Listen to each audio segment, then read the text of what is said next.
Hello students, आज इस video में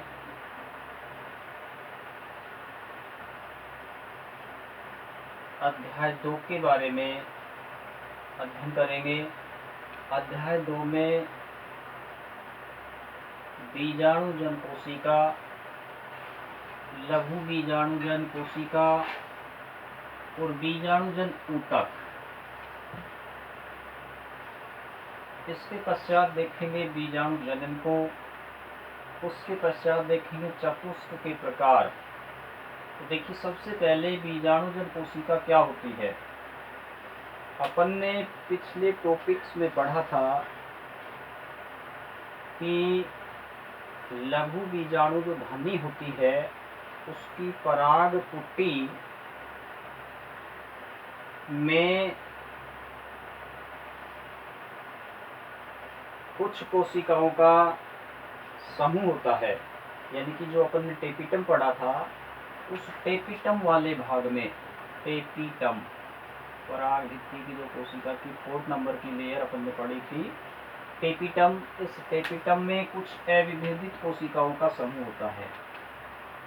अविभेदित कोशिकाओं का समूह होता है। इन अविभेदित कोशिकाओं के समूह को बीजाणुजन ऊतक कहा जाता है।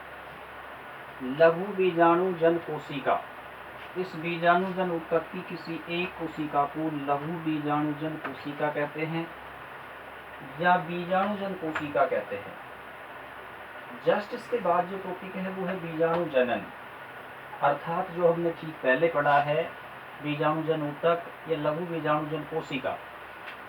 पराग कोश के अंदर लघु बीजाणुजन कोशिका में अर्धसूत्री विभाजन से बीजाणु बनते हैं। तो अपन कहेंगे कि लघु बीजाणुजन कोशिका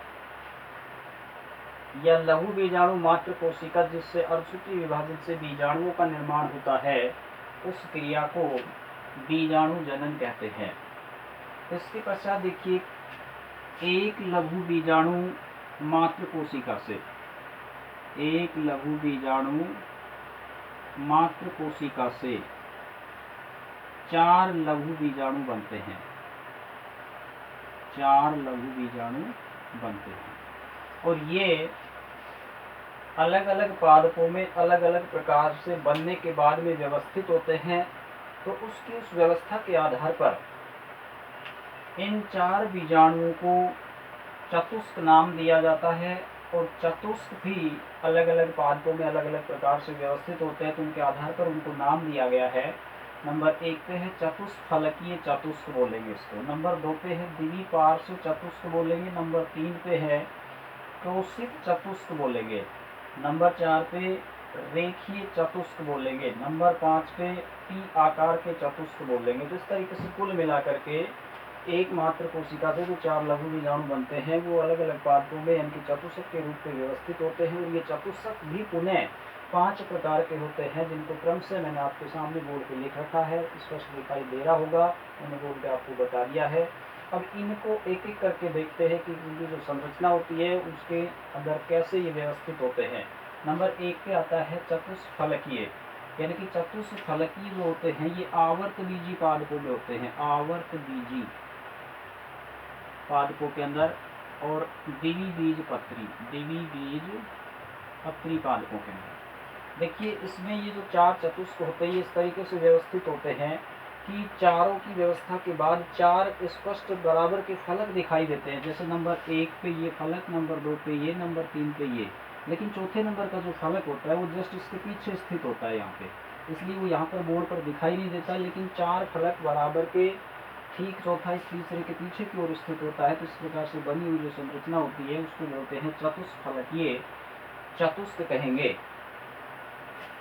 इसके बाद में नंबर 2 पे आता है द्विपार्श्व चतुष्क। द्विपार्श्व चतुष्क के अंदर इस प्रकार की संरचना बनती है। देखिए, चारों के चारों बीजाणु 1, 2, 3 और 4 स्पष्ट रूप से दिखाई देते हैं और एक ही तल में स्थित होते हैं। तो ऐसे चतुष्क को द्विपार्श्व चतुष्क कहा जाता है। ऐसा अधिकांश एक बीजपत्री पादपों में होता है। पादपों में जस्ट 3 नंबर पे क्रोसित के लिए देखिए 3 बीजाणु हमें दिखाई देंगे, चौथा दिखाई नहीं देगा। इसकी विशेषता होती है कि इसके अंदर प्रत्येक दो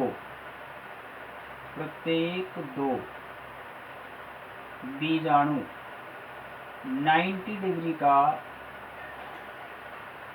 कोण बनाते हुए व्यवस्थित होते हैं, इसलिए इसको कहा जाता है क्रोसित चतुष्क। इसके बाद में नंबर 4 पे आता है रेखी चतुष्क। इसमें चारों बीजाणु एक सीधी रेखा में लगे होते हैं, सीधी रेखा में व्यवस्थित होते हैं, इसलिए इसको कहा जाता है रेखीय चतुष्क। इसके पश्चात नंबर 5 पे आता है। तो इसमें देखिए कुल 4 बीजाणुओं में से 2 जो बीजाणु होते हैं वो तो होते हैं ऊपर की ओर, जो होते हैं शीर्ष भाग की ओर, वो तो होते हैं अनुदैर्ध्य स्थिति के अंदर, और जो नीचे के होते हैं वो होते हैं दोनों अनुप्रस्थ स्थिति के अंदर। तो देखिए यहाँ पे ये शीर्ष भाग पर ये दोनों के दोनों जो बीजाणु हैं ये तो होते हैं अनुदैर्ध्य स्थिति के अंदर, अनुदैर्ध्य, और ये आधारीय जो है दोनों के दोनों ये होते हैं अनुप्रस्थ स्थिति के अंदर। तो इस तरीके से अनुदैर्ध्य में 2 और अनुप्रस्थ में 2 व्यवस्था के बाद में जो संरचना बनती है वो अंग्रेजी के टी आकार के समान दिखाई देती है, इसलिए इसका नाम रखा गया है टी शेप चतुष्क के नाम से इसको जाना जाता है। Okay students, thanks.